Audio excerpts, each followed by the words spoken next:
40 y tanto. Bueno, les recuerdo que se pierde asignatura por faltas de asistencia.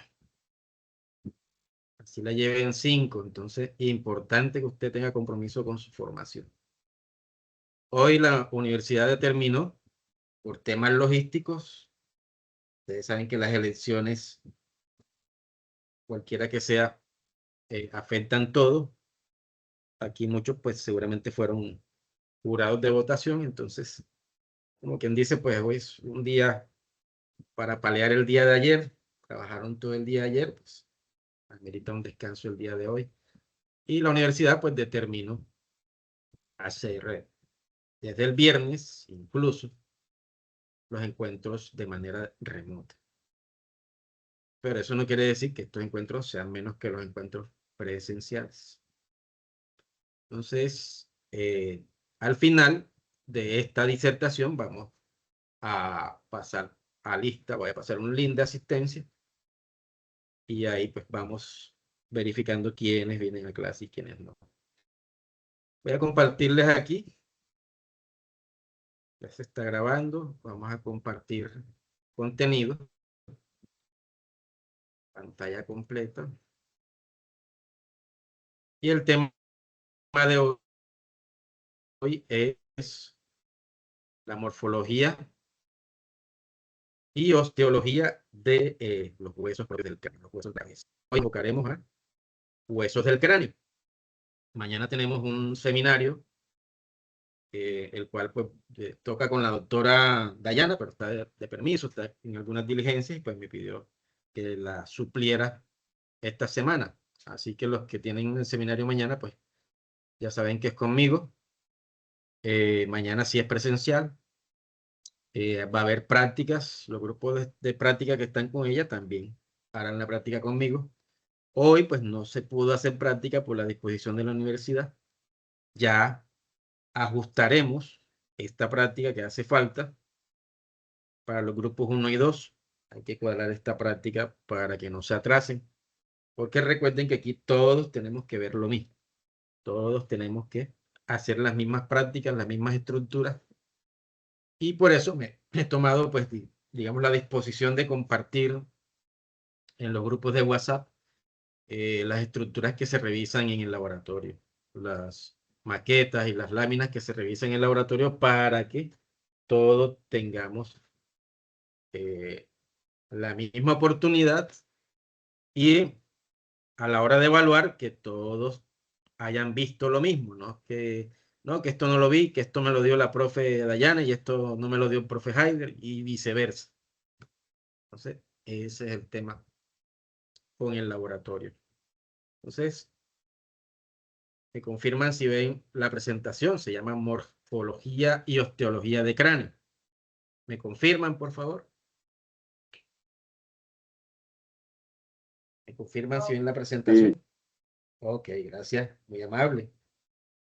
Bueno, hemos estado avanzando en todo lo que tiene que ver con la osteología.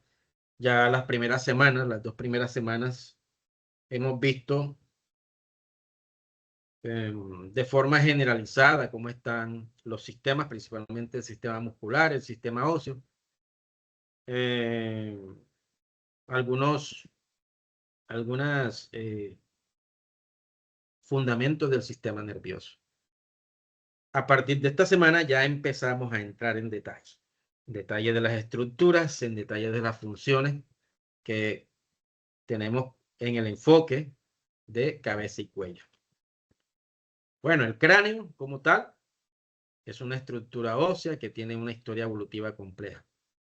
Antes de continuar, quien tenga alguna pregunta, por favor, abra el micrófono, me puede interrumpir en cualquier momento, no hay problema. Dígame, profe, le tengo una pregunta, o profe, permiso, que quiero que tenga un aporte, si también quiere hacer aporte. Bueno, el cráneo como tal, una estructura evolutiva, ¿verdad? Y como tal, tiene un desarrollo filogenético en la formación de este neurocráneo, que más que todo está asociado a la protección de los órganos intracraneanos, de vital importancia. Aquí en el cráneo pues tenemos nuestro sistema nervioso central, los órganos de los sentidos, especialmente el olfato, la audición y la visión, que como ustedes saben pues son también órganos vitales en nuestro pleno desarrollo y en nuestra plena comunicación con el medio ambiente y con otros individuos. Entonces, durante su desarrollo, el neurocráneo, al principio tiene una osificación cartilaginosa en la base del cráneo y una osificación membranosa en los huesos de la calvaria. Aquellos huesos que pertenecen tanto a la base como a la calvaria presentan osificación mixta. Esta es la calvaria y esta es la base del cráneo, ¿cierto? La calvaria es lo que hemos hablado en los laboratorios de la bóveda.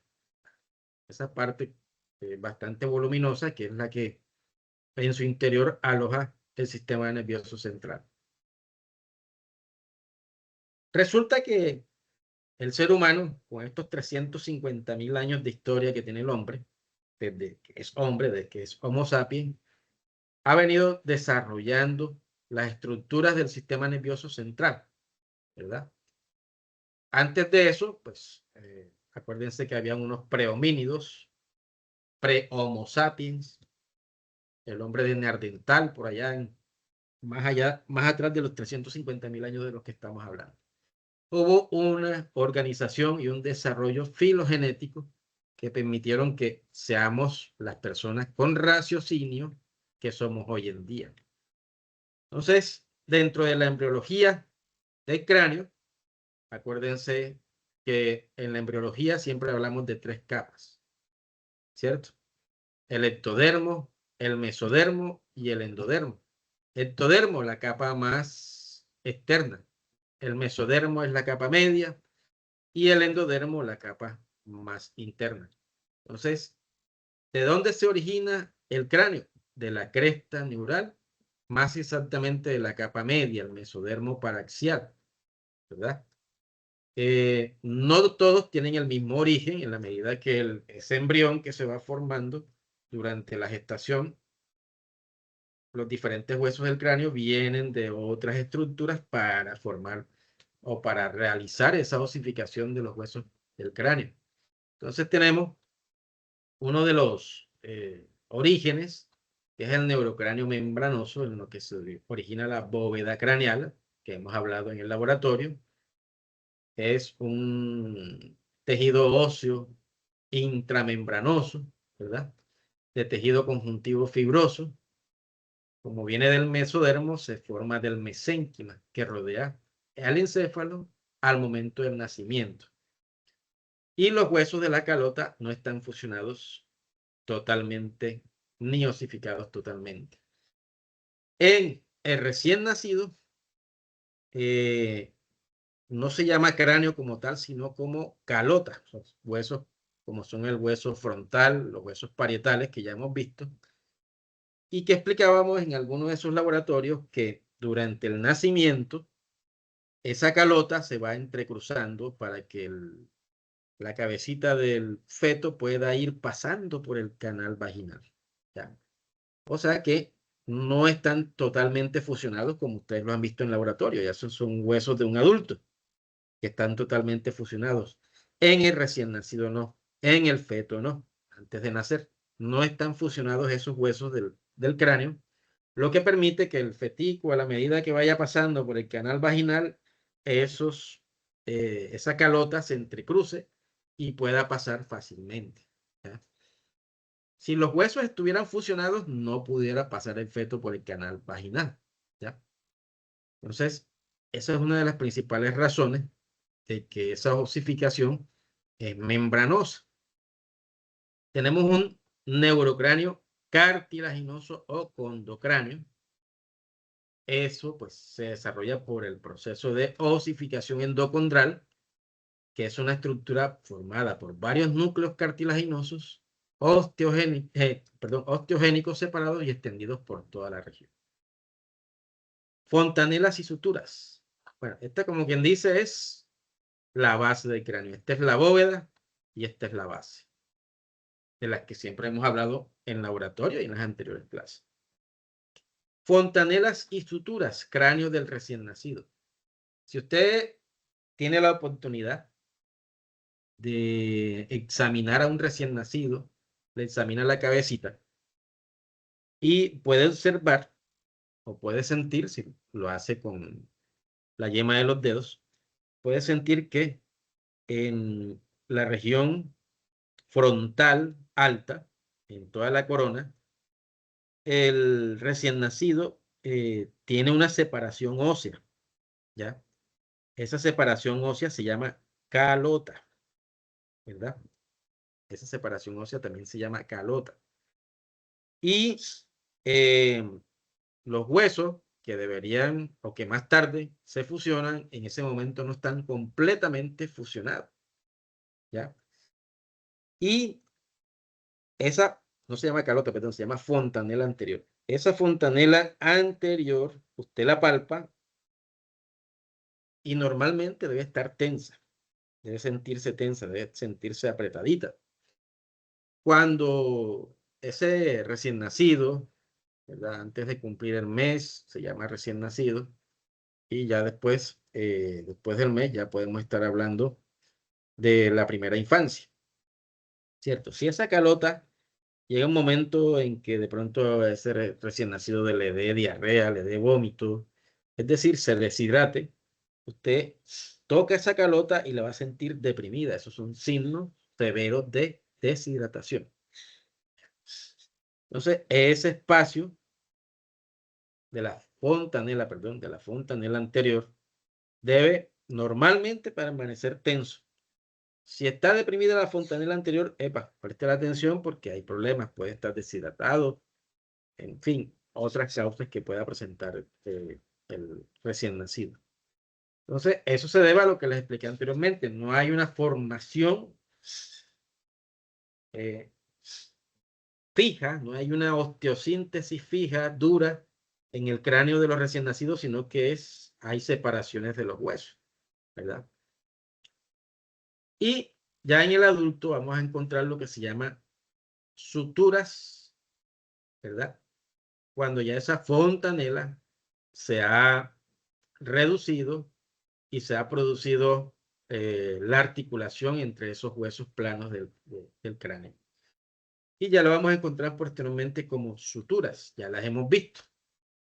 Aquí tenemos la bóveda craneana, ¿verdad? La bóveda craneana y los huesos que ya los hemos estudiado, el hueso frontal, los parietales, que son huesos pares, frontal, que es impar, el esfenoides, que es impar, el temporal, que es par, el occipital, que es impar, ¿ya?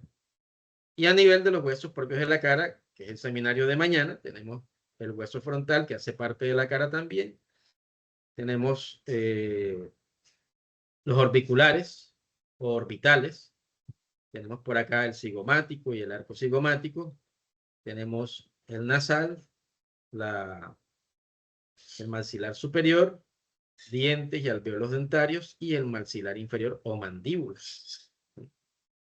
Entonces, ahí tenemos pues claramente la clasificación de los huesos.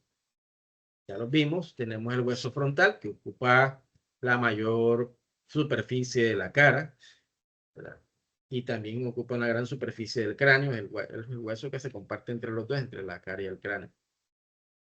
El esfenoides forma lo que se denomina la silla turca, que ya lo hemos visto en las prácticas, y el ala mayor, que también sirve para delimitar las fosas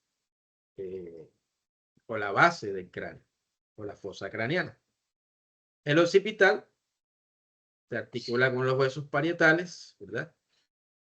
El hueso temporal, que está formado por la parte escamosa, que es la parte anterior y superior, la parte petrosa o el peñasco del temporal, que también sirve para delimitar la fosa craneana, como hemos visto en la práctica.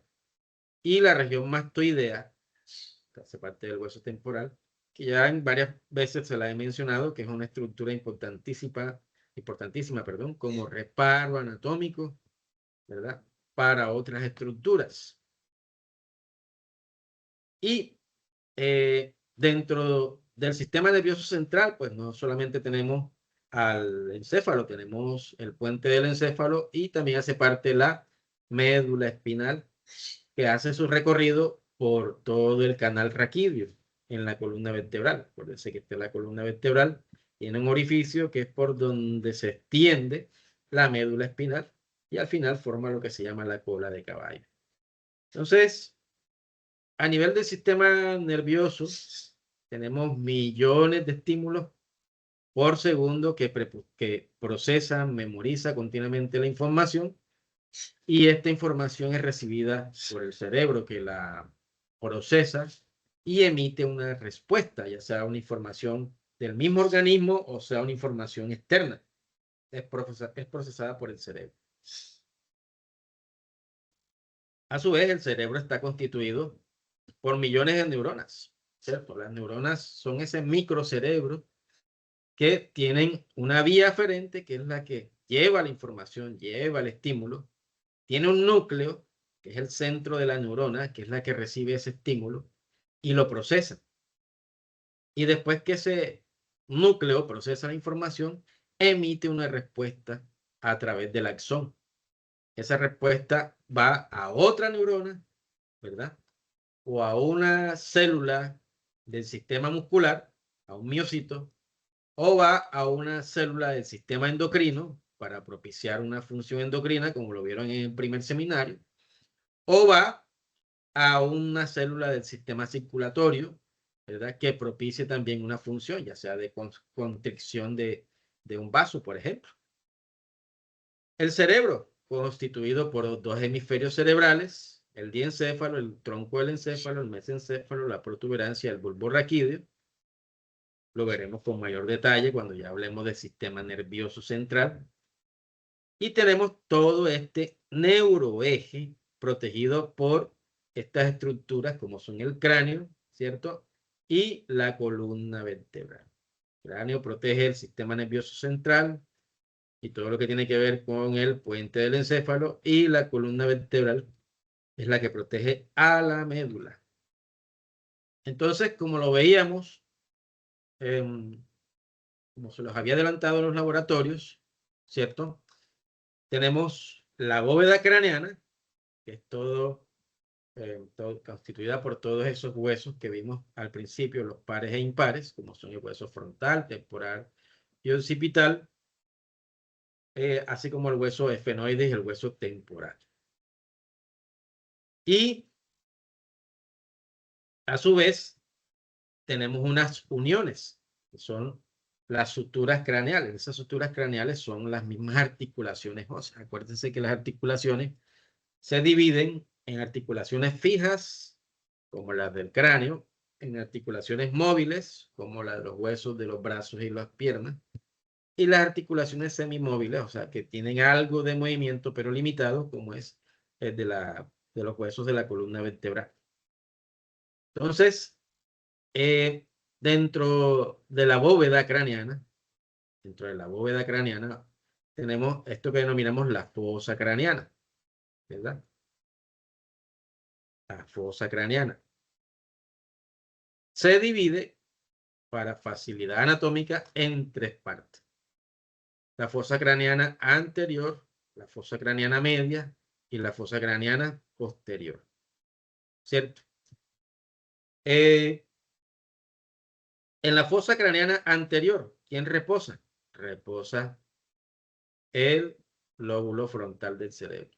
Aquí se siente el lóbulo frontal. Y tenemos una estructura, para destacar, que se llama la placa cribiforme. Hay una serie de agujeritos aquí. Todos aquí ya han visto las estructuras óseas. La lámina cribiforme, que es por donde pasa el nervio o los nervios olfatorios. En la mitad hay un tabique que se llama cristagalli. Un tabique, como su nombre lo dice, pues se parece a la cresta de los gallos. Hay una delimitación de la fosa craneana. tenemos como delimitación de la fosa anterior el hueso frontal, este amarillo que ven aquí, en la parte anterior. En la parte posterior tenemos el ala mayor del hueso esfenoide. Este es el hueso esfenoide, viéndolo desde esta vista superior, hueso esfenoide. Entonces tenemos el ala mayor del hueso esfenoide y el, hueso frontal. El hueso frontal, con el ala mayor del hueso esfenoide, es la delimitación de la fosa craneana anterior. Tenemos la fosa craneana media, que es la que está de rojo, ¿verdad? O color zanahoria, ¿cierto?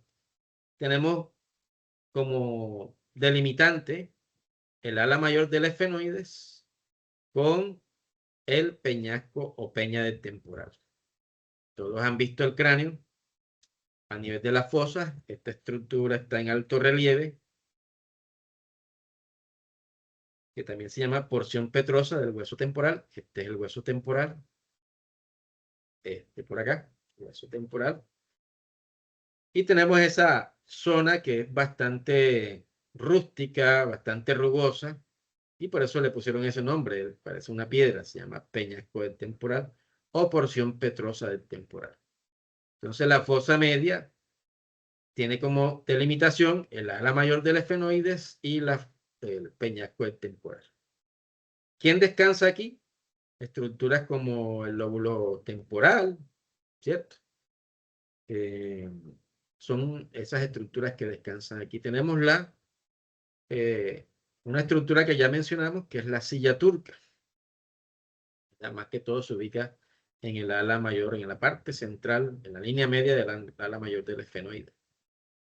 Y ahí, pues, ya también revisamos esas estructuras en el laboratorio. Hay un espaldar y hay un asiento. Ahí es donde se sienta la glándula hipoficiaria, en la fosa hipoficiaria. ¿Ok? Por último, tenemos la fosa craneana posterior, esta que ven de color café, fosa craneana posterior, que tiene como delimitación el hueso occipital y por delante tenemos el peñasco del temporal o la porción petrosa del temporal. Nótese que aquí hay un agujero grande y ese es el nombre que recibe, agujero magno. Magno significa grande. Agujero magno, que es por donde tenemos una estructura como el puente del encéfalo, y por aquí sale la médula espinal también. Y aquí mayormente se relaja o descansa el lóbulo occipital y el cerebelo en esta estructura. Yo les mencionaba en este caso que se tornaba muy peligroso un golpe a nivel de fosa posterior. Un golpe o un tumor, puede ser. Todos los tumores a nivel del cerebro se comportan como malignos porque ocupan espacio. Y el cerebro, pues ya ustedes vieron que pesa unas 1500 gramos, libra y media, o kilo y medio, perdón. Y ya estas estructuras en un cerebro adulto ya vienen para determinado tamaño del cerebro. Entonces, cuando empieza a crecer, empieza a producir problemas. Cuando hay un trauma craneoencefálico, por ejemplo, que produce sangrado a nivel del parénquima cerebral, y si el trauma es aquí en fosa posterior, se produce hinchazón, la sangre fuera de su sitio, produce problemas. En este caso, produce edematización de las estructuras del cerebro y, por tanto, todo se aprieta, todo se hernia, y las estructuras, por ejemplo, que están a nivel de la fosa posterior, que salen por este orificio magno, principalmente aquellas que son del puente del encéfalo, que tiene núcleos que controlan la respiración y la circulación. Es por eso que si se ven afectadas esas estructuras, esos núcleos, puede afectar la circulación y la respiración, y puede el paciente llegar a un paro respiratorio, puede llegar a matarlo. ¿Ok? ¿Alguna pregunta hasta aquí? ¿Una pregunta? Cualquiera que sea, no hay pregunta tonta, tonto es el que no pregunta.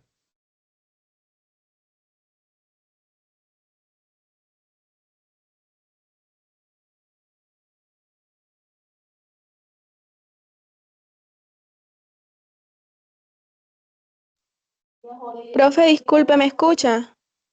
Le escucho perfectamente y la disculpo, ¿cómo no? Dígame.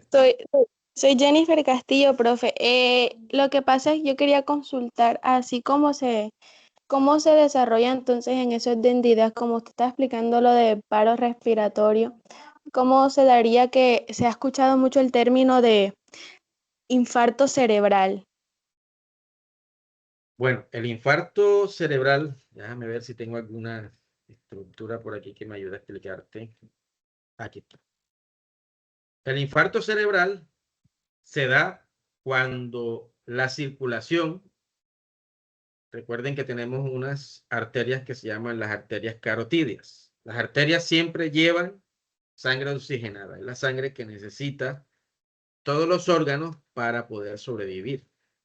Y más que todo, órganos vitales como el cerebro necesita que le entre oxígeno, así como al corazón, para poder sobrevivir.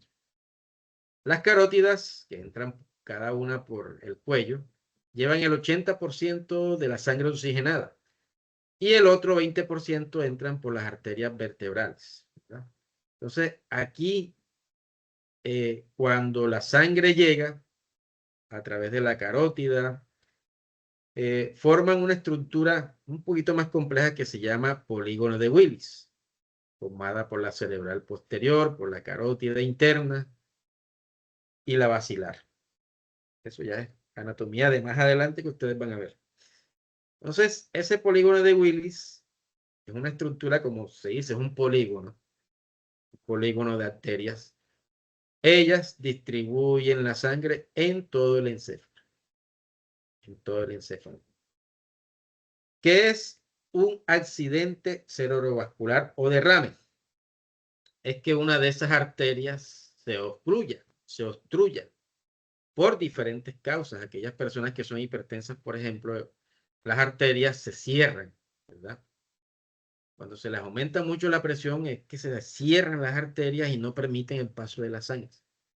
Acuérdense que en la sangre existen unas estructuras que son los elementos formes de la sangre, los glóbulos rojos, los glóbulos blancos y las plaquetas, además de todas esas proteínas que van a nivel de la sangre.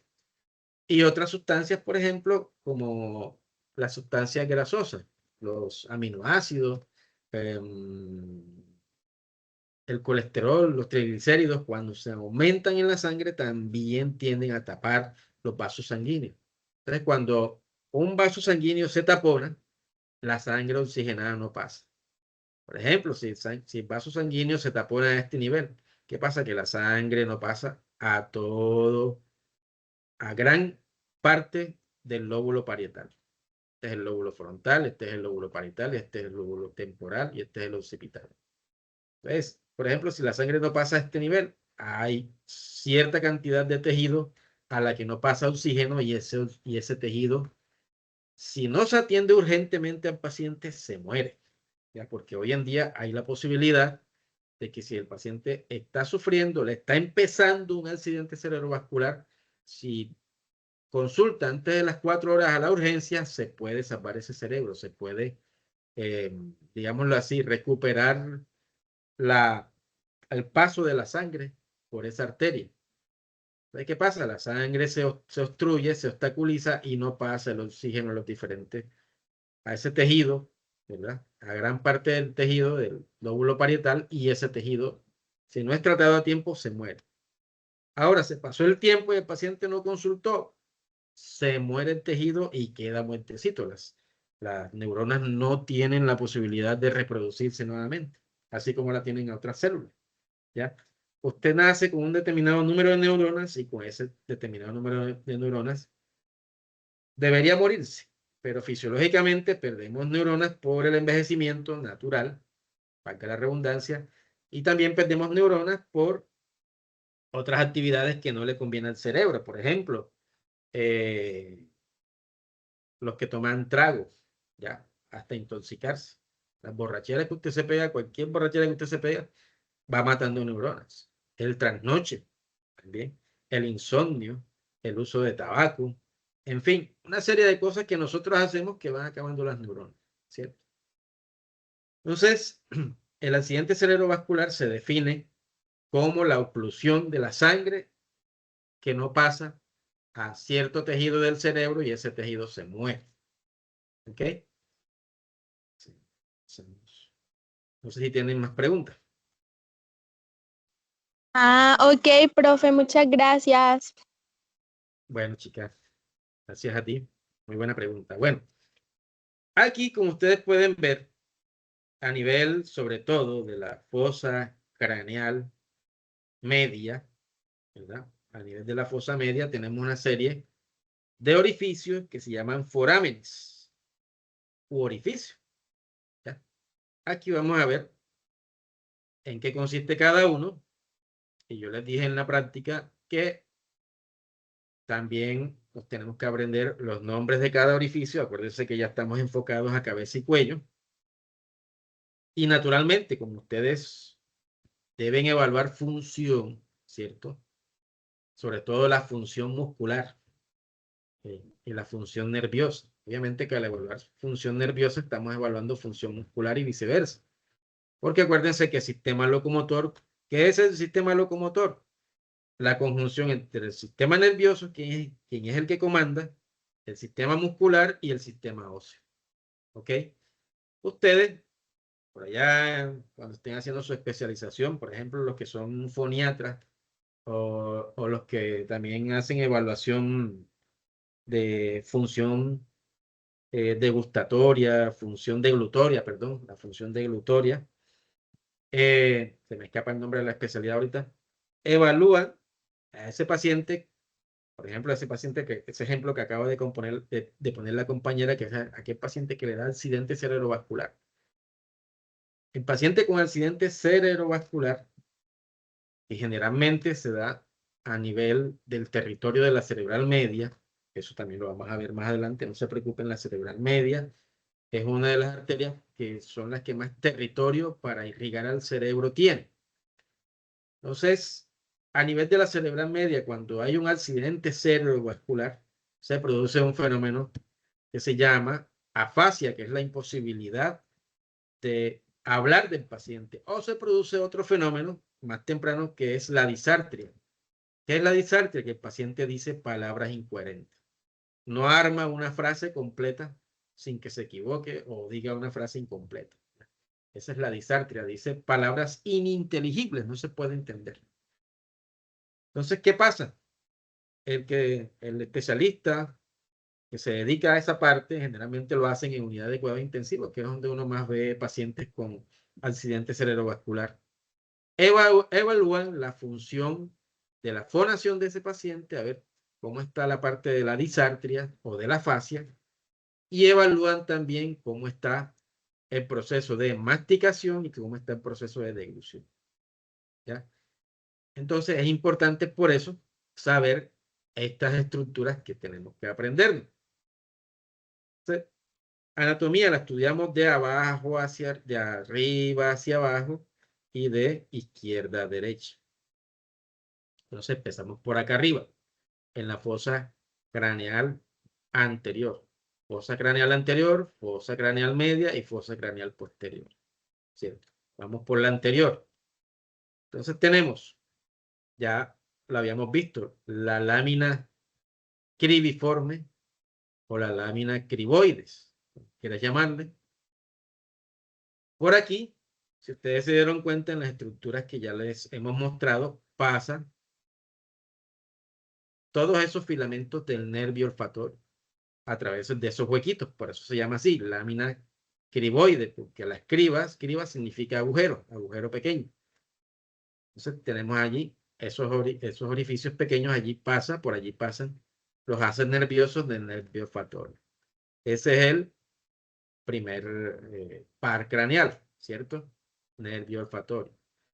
Entonces, en medio de esa lámina, aquí hay un tabique, tenemos la crista galli. ¿Ok? Entonces ahí tenemos la lámina cribiforme. Segundo, bueno, fíjense, esta estructura, que es el ala mayor del esfenoide. Esta estructura que, como dijimos, parece la figura de Batman, parece la figura de una mariposa, etcétera. Bueno, parecen una sala, ¿cierto? tenemos unas estructuras que son el segundo par craneal, que son los nervios ópticos. Y aquí ellos pasan por un canal o un orificio que se llama orificio óptico. Fíjense en la ubicación, por encima del ala mayor del esfenoides, y si usted lo ubica en la línea media, hay uno de cada lado. ¿Ok? Entonces, ahí tenemos los nervios ópticos. ¿De qué se encargan? De la visión. Bien, tenemos que también hacer la mención de la fisiología. Tenemos en la tercera, en el tercer orificio, fíjense que está por debajo, para que vayan haciendo los reparos anatómicos, está por debajo del ala mayor del esfenoides. Por aquí debajo y un poquito perpendicular al anterior, que es el orificio óptico, pero está aquí por debajo.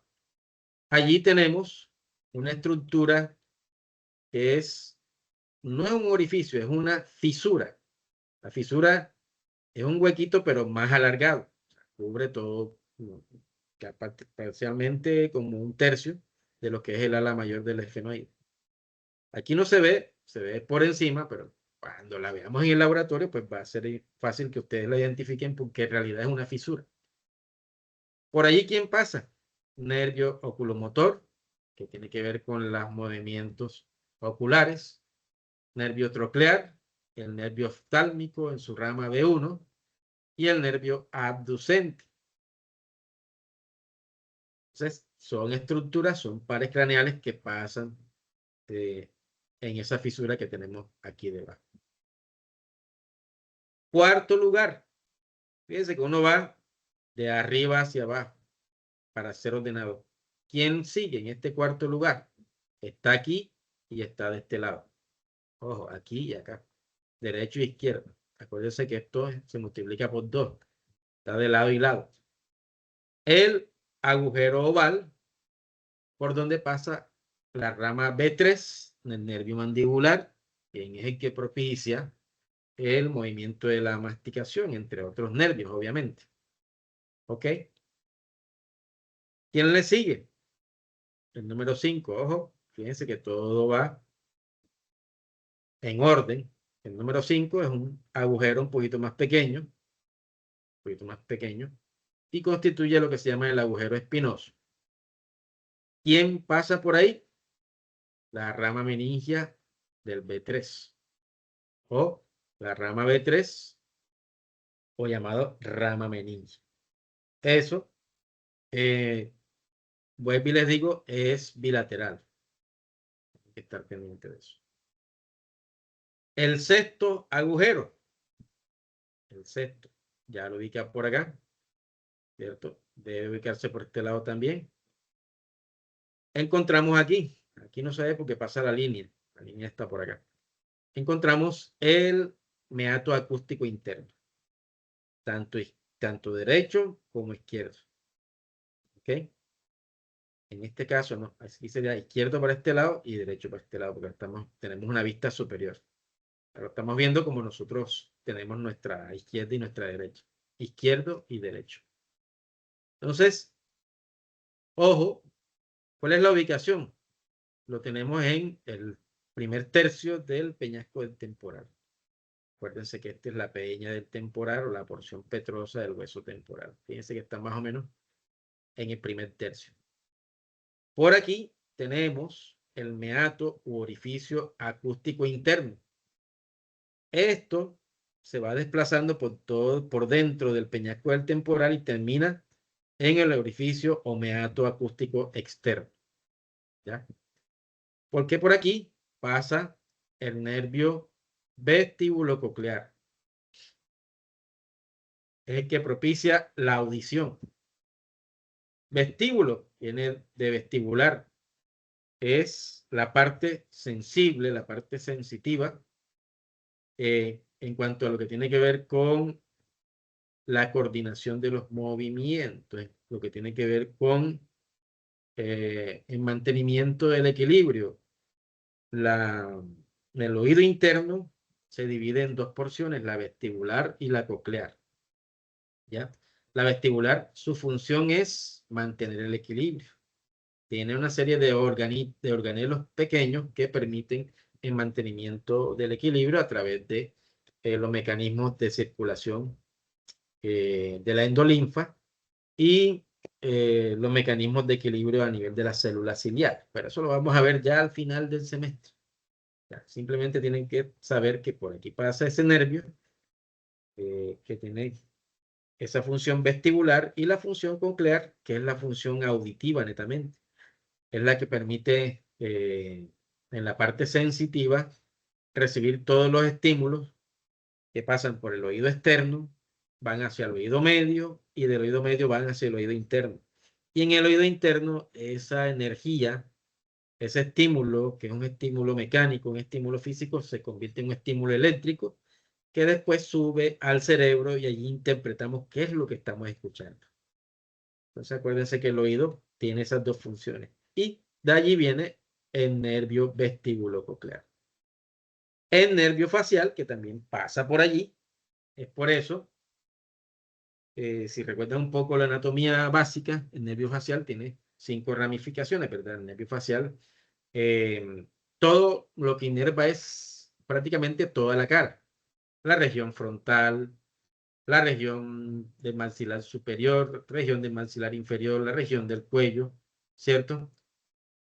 Y cuando tenemos, por ejemplo, un dolor de oído, un dolor óptico, también nos duele gran parte de la cara. Precisamente por eso, porque por aquí también se ve afectado el nervio facial. Séptimo lugar, bueno, el canal hipogloso. Acuérdense que esto se llama foramen magno u orificio magno. Acuérdense que por aquí pasa el puente del encéfalo, pues se continúa con la médula espinal. Y ese, por allí pasa el nervio hipogloso, tiene que ver con las funciones a nivel de la lengua, ¿no? De la sensibilidad y de la locomoción de la lengua. La parte motora también. Canal del hipogloso. Vamos con el octavo. Fíjense que el anterior, que es el hipogloso, prácticamente está a nivel del orificio magno o del agujero magno. El octavo, que es el agujero yugular, está por fuera del nivel del orificio magno, pero se relaciona con él. Esa estructura está aquí y debe estar acá también. No se ve la izquierda, no se ve en la derecha. Entonces, en ese agujero yugular pasa el nervio glosofaringeo, que también hace parte de la función sensitiva de la faringe. El nervio vago, que de vago no tiene nada, porque el nervio vago también es llamado cardio-neumoentérico. O sea, inerva el corazón, inerva los pulmones, inerva también el sistema digestivo. Entonces, tiene gran, digámoslo así, gran función, gran espacio territorial donde ejerce su función el nervio vago, con sus funciones simpáticas y parasimpáticas, que más adelante vamos a tratar. Y también pasa el nervio accesorio, ¿verdad? Tenemos el foramen magno como tal. Acuérdense que por aquí pasa el puente del encéfalo y la médula espinal. Tenemos en la figura, en las diferentes figuras 10, 11 y 12, la fosa craneal anterior. Recordemos que está delimitada por el hueso occipital y el ala mayor del esfenoide. La fosa craneana media, que es la 11, está delimitada por el ala mayor del esfenoide y el peñasco del temporal. Y la fosa craneana posterior, que está delimitada por el peñasco del temporal y el hueso occipital. Por aquí tenemos la silla turca. Este es el espaldar de la silla turca y esta es la fosa hipofisiaria, que es como el asientico donde se pone la hipófisis. ¿Ok? Entonces, ahí tenemos pues las estructuras, los orificios y que es por donde pasan estos diferentes nervios principalmente, ¿verdad? que también pues cumplen sus diferentes funciones. Acuérdense que por cada estructura mencionada son dos, derecha e izquierda. Entonces, los invito a que repasen estas estructuras, ¿verdad? Y en la práctica, bueno, mañana tenemos práctica, vamos a verlas en el laboratorio y nos las vamos a aprender también. La base del cráneo, esto también lo vamos a ver en el laboratorio. Entonces, todo lo que ustedes ven aquí entre forámenes, orificios y fisuras, fíjense que hay todas estas estructuras son internas, están en las fosas. Pero la mayoría de estas estructuras tienen también una salida. Fíjense que todos estos huequitos de por aquí salen por este lado, ¿ya? A nivel de la base del cráneo. Acuérdense que la base del cráneo es anfractuosa y la calota del cráneo como tal es convexa y lisa, ¿cierto? Entonces, aquí podemos observar todas las estructuras también, así como pues la identificamos de adentro hacia afuera, la vamos a identificar por fuera también. Todas esas estructuras aquí las podemos ver y también las vamos a revisar allá en el laboratorio. ¿Qué podemos ver a nivel de base de cráneo? Estructuras a grosso modo. Bueno, tenemos unas estructuras anfractuosas, ¿verdad? Tenemos unas suturas en las que podemos ver que hay una que divide el hueso palatino, ¿cierto? En sutura interpalatina. Este es el hueso palatino. Y tenemos otras suturas, ¿verdad? Que es la sutura incisiva. Acuérdense que estos dos dientes se llaman incisivos. Los dos de adelante. Tenemos la sutura palatina, interpalatina, y tenemos la sutura palatina como tal. En el mismo grosor del hueso palatino.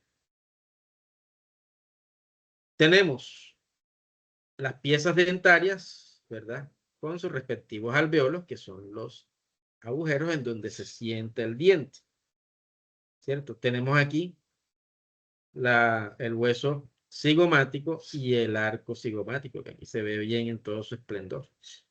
Hueso cigomático y arco cigomático. Tenemos por acá lo que se denomina la apófisis cigomática del hueso temporal, pero todo esto se llama arco cigomático. ¿Por qué se llama apófisis? Porque es una saliente. O sea, el hueso temporal contribuye aquí con su apófisis y el hueso cigomático también con su apófisis cigomática y forman el arco cigomático. Esto es lo que forma el pómulo de la cara.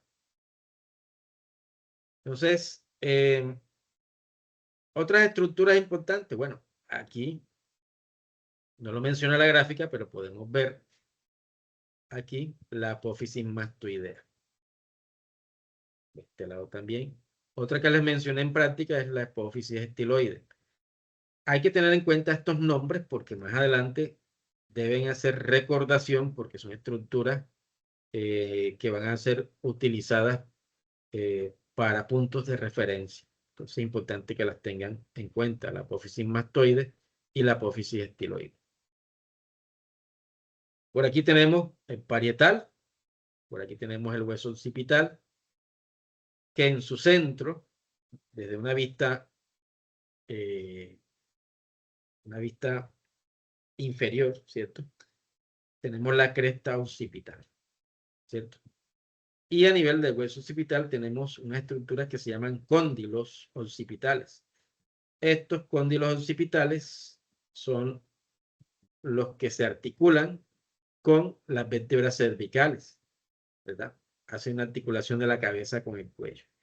Entonces, son estructuras donde se sientan las vértebras cervicales. Debemos tener en cuenta una serie de capas a nivel del sistema nervioso central. Y cuando hablo del sistema nervioso central me refiero a cerebro, puente del encéfalo y la médula espinal. hay una serie de capas, ¿verdad?, que regularmente las rodea. Tenemos la piel como la capa más externa, tenemos el periósteo, acuérdense que el hueso tiene también varias capas. El periósteo, que es la capa más externa del hueso, es la capa blanca, es lo blanco que se ve del hueso.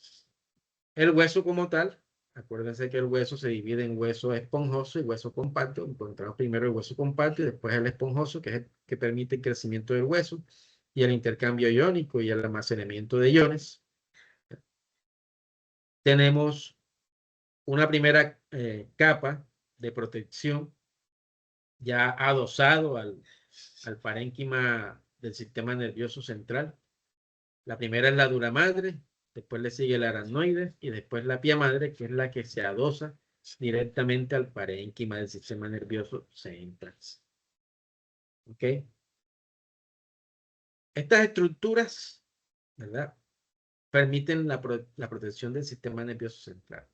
Y hay un líquido, que es el líquido cefalorraquídeo, que es un líquido que cubre por debajo de todas estas estructuras a todo lo que tiene que ver con el sistema nervioso central. Por eso es que cuando nosotros damos un golpe, ese líquido cefalorraquídeo no permite que el cerebro, el parénquima cerebral, se golpee con la parte dura del cráneo, ¿verdad? No se golpee con el hueso prácticamente. Entonces, porque si no fuera así, si no hubiera protección del líquido cefalorraquídeo, cualquier golpecito a nosotros nos mataría. Cualquier golpecito en la cabeza, leve, hasta leve puede ser. Entonces, todo esto que ustedes encuentran aquí son las capas desde el exterior hasta el interior, adosado a el parénquima del sistema nervioso, son las que cubren regularmente ese sistema nervioso. Aquí tenemos la estructura del encéfalo, la anatomía como tal. La anatomía del encéfalo. Tenemos de azul el lóbulo frontal. Este es el cerebro que ustedes han visto allá en el laboratorio. Igualito. Lóbulo frontal. ¿Y qué es el lóbulo frontal? Es esa estructura del sistema nervioso central que controla todo lo que tiene que ver con el raciocinio. Nosotros pensamos es por el lóbulo frontal. Nosotros hacemos los cálculos matemáticos por el lóbulo frontal. Nosotros tenemos emociones, comportamientos, lenguaje, socialización, espontaneidad es por el lóbulo frontal. El control de los impulsos por el lóbulo frontal. El juicio por el lóbulo frontal. Y nos comunicamos por medio del lenguaje por el lóbulo frontal. Nosotros aprendemos lenguaje por el lóbulo frontal. Entonces, concatenando estos aspectos con los que les hablé anteriormente de cómo se produce un accidente cerebrovascular y cuáles son las consecuencias, cuando la persona tiene un accidente cerebrovascular a nivel del lóbulo frontal, que está irrigado mayormente por la arteria cerebral media y la cerebral anterior. Acuérdense de eso, la arteria cerebral es de las más importantes del cerebro. Y se divide en tres: cerebral anterior, mayor irrigación por acá; cerebral media, mayor irrigación por acá; y cerebral posterior, mayor irrigación por este lado. Cuando hay un daño a nivel de la cerebral anterior y media, se produce un gran daño a nivel del lóbulo frontal. Y por eso es que la persona pierde la capacidad mayormente para comunicarse. Se presenta la afasia, que, como ya lo mencioné, es la imposibilidad de mencionar palabras. Se produce la disartria, que es un fenómeno en que el paciente habla, pero no se le entiende lo que habla. Y si se le entiende, no conecta frases completas, ¿ya? Entonces, importante pues mencionar esto para que identifiquen una persona que ha sufrido un accidente cerebrovascular y que sospechen, porque ustedes son personal de salud, ya en 7 semestres, 8 semestres, ya ustedes serán profesionales, Dios mediante, identifiquen a la persona que pueda estar sufriendo un accidente cerebrovascular, que le esté empezando. Cuando a una persona le empieza un accidente cerebrovascular, existe la posibilidad de que si se lleva a la urgencia, 4 horas y media antes de que, o mejor dicho, durante las siguientes 4 horas y media, hay chance de hacerle un procedimiento médico, ¿verdad? Que permita recuperar que esa arteria vuelva a tener el flujo de sangre que había perdido. Se vuelva a recuperar el flujo de sangre a través de un procedimiento, a través de la aplicación de un medicamento endovenoso. Y eso lo puede hacer cualquier médico y en cualquier urgencia. Se llama terapia trombolítica. Si usted sospecha que su abuelito, que su papá está hablando incoherencias, pierde la fuerza muscular en uno de sus miembros o en varios de sus miembros, en el brazo, la pierna, o que de pronto no hable, y el inicio es temprano, es decir, se detecta tempranamente, antes que se cumplan las 4 horas y media, llévelo a la urgencia. No es que lo va a llevar a las 4 horas y media, no, antes que se cumplan, porque se puede hacer algo con ese cerebro, se puede salvar. Ya cuando el accidente cerebrovascular se pasaron las 4 horas y media y está establecido, no se puede hacer nada. ¿Ok? Bueno, aclaro que se puede atender en cualquier centro de salud, hospital, con la posibilidad de que le hagan tomografía, porque hay que hacerle un estudio tomográfico. ¿Por qué? Porque si el paciente ha hecho una hemorragia cerebral, ahí no se puede hacer nada. Ahí lo que hay es que esperar que sea visto por el neurocirujano a ver si es para cirugía o si es para mantenerlo en observación. Y me refiero a la observación en una UCI. Entonces, piense la importancia de las funciones a nivel del lóbulo frontal. Todo lo que tiene que ver con comportamiento, socialización, raciocinio, cálculo, es con el lóbulo frontal. Si ustedes pueden apreciar, tenemos una estructura por aquí, esta que está señalizada aquí, más negrita. Esa se llama corteza prefrontal. Esa corteza prefrontal es la que grandemente nos diferencia del resto de los seres vivos de este planeta. ¿Ya? Cuando yo les hablaba al principio de la clase que había una evolución del cerebro, ¿verdad? Que va desde los primeros primates, pasándolo por los homínidos, pasando después por los neandertales, después al Homo sapiens y al Homo sapiens sapiens, que somos hoy día, ¿verdad? Ha habido una evolución del cerebro, de las capas del cerebro. Entonces, la última capa es el lóbulo, es la corteza prefrontal. Esa corteza prefrontal es la que permite todos esos raciocinios, la que nos permite pensar, ¿cierto? La que nos permite crear como seres humanos eh, con uso de razón que somos, ¿verdad? La que nos permite hacer los inventos que hace el hombre, ¿cierto? Esa es la que nos permite hacer todo lo que el humano puede hacer, ¿cierto? Es la que nos coloca por encima de la escala evolutiva. Entonces, la importancia del lóbulo frontal. Tenemos el lóbulo parietal, que es el de amarillo. El de amarillo tiene un papel trascendental en el procesamiento sensorial de varias partes del cuerpo. Es decir, por aquí pasa mucha información, sirve de centro, de acopio, de recepción de información y a la vez de emisión de información. ¿Ya? El lóbulo parietal también tiene que ver con la detección o procesamiento de la memoria, ¿cierto? Es la que nos permite reconocer rostros, por ejemplo, o acordarnos de un suceso, ya sea un suceso mm, estresante o un suceso placentero, ¿verdad? Eso lo hace el lóbulo parietal. El lóbulo occipital, aquí de rosadito pronunciado, allí reside la corteza visual, es el que nos permite ver. ¿Ya? Es ahí donde se aloja el sentido de la visión, es la que nos permite interpretar qué es lo que estamos viendo.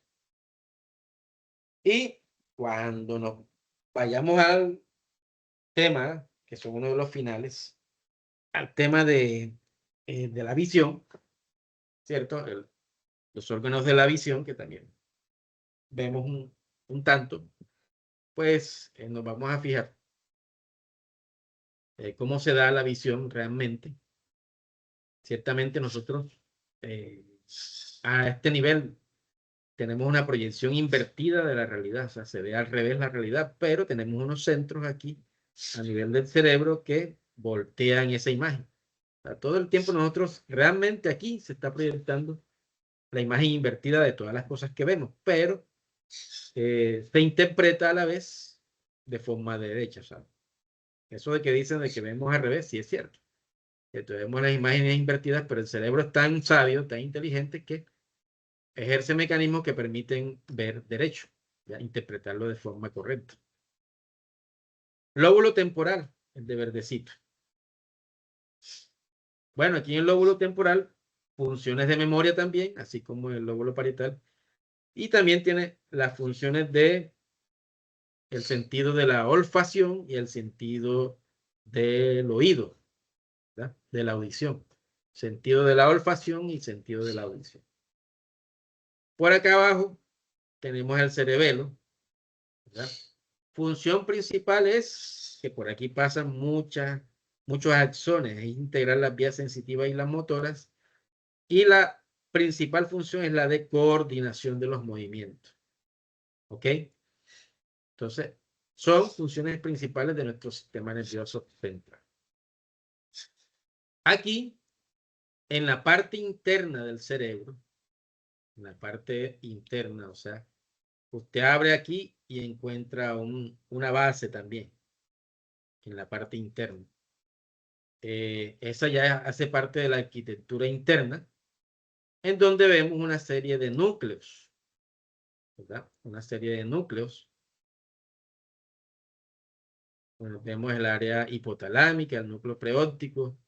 Pues en este momento pues, los voy a mencionar muy brevemente, porque esto también tiene su capítulo completo, ¿ya? De estudio de esas zonas de la arquitectura interna. Tenemos la parte del tálamo, el tálamo óptico, la zona hipotalámica, etc. Entonces, en resumen, aquí a nivel de esta área, lo que es el tálamo, el núcleo caudado, el putamen pálido, etcétera, etcétera, son núcleos que permiten nuestra supervivencia. Es decir, las funciones primarias o primitivas, este es el cerebro primitivo, el que se encuentra en todo el centro, nos permite tener la sensación de sed, nos permite tener la sensación de hambre, la necesidad sexual o la necesidad de reproducirse, ¿verdad? Todas están concentradas a nivel del centro del cerebro, en la arquitectura interna. Entonces, es pues para decirles que a nivel de la estructura interna hay unos núcleos grises del cerebro que propician todas esas actividades funcionales que nosotros tenemos. Eso a grosso modo, porque esto tiene su capítulo propio también. Aquí pues las estructuras como el tálamo y el hipotálamo comprenden el diencéfalo, ¿verdad? Tiene funciones en los órganos de los sentidos y en los estímulos dolorosos. En la parte del hipotálamo tenemos la función hormonal. Cuando los compañeros hablaban del sistema endocrino, mencionaban al hipotálamo en ese diencéfalo, que depende, ¿verdad?, de las funciones del eje hipotalámico hipoficiario, la actividad de la hipófisis, como lo explicaban en esa clase. Esta parte que es el núcleo caudado, que es uno de los grandes componentes de los ganglios basales, ¿verdad?, participan en la modulación junto al cerebelo de movimiento, de los movimientos finos. Entonces, tiene mucho que ver con la parte motora del cerebro. Eso a grosso modo hablando. El cerebelo, ya lo dijimos, hace parte, más que todo, su función es la función de coordinación y también de integración de fibras nerviosas que pasan por allí. Y aquí tenemos los 12 pares craneales, incluyendo el olfatorio, el óptico, el oculomotor, el troclear, el trigémino, el abducente, el vestíbulo coclear, el facial, el hipogloso, el glosofaringeo, el accesorio craneal y el nervio vago. Cada uno con sus funciones específicas que también tienen su capítulo aquí.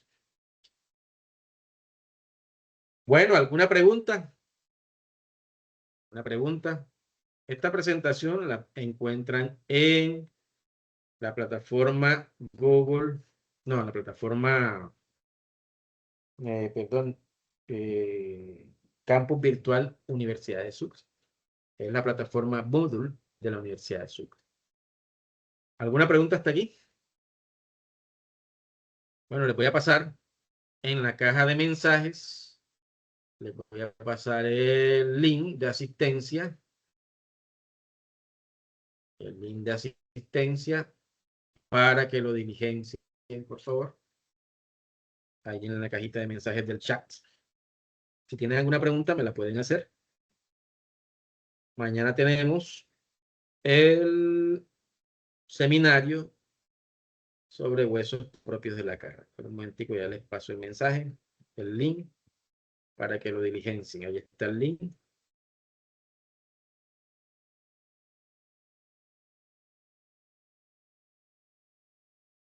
¿Alguna pregunta?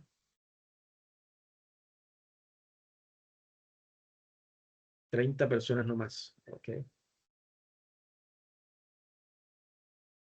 Bueno, tienen hasta las 3:20 para diligenciarlo. Aquí les voy a tomar captura de pantalla a los que asistieron. 30 personas. Estoy tomando captura de pantalla. Diligencien, por favor, el link. Captura de pantalla. Ok. Ok. Diligencien el link de todas maneras. Y este link se cierra a las 3:18. Así que por favor diligencienlo rapidito. Si no hay preguntas, bueno, igual esta grabación se comparte apenas la plataforma Teams la baje, para que puedan revisarla nuevamente. Igual, yo les compartí un link de YouTube, ese es mi canal de YouTube, también ahí subo la presentación, hay varias presentaciones de otros cursos, pero son los mismos temas, también pueden revisarlas. Simplemente es que me sigan allí. Bueno, muy buena tarde. Bendiciones, nos vemos mañana.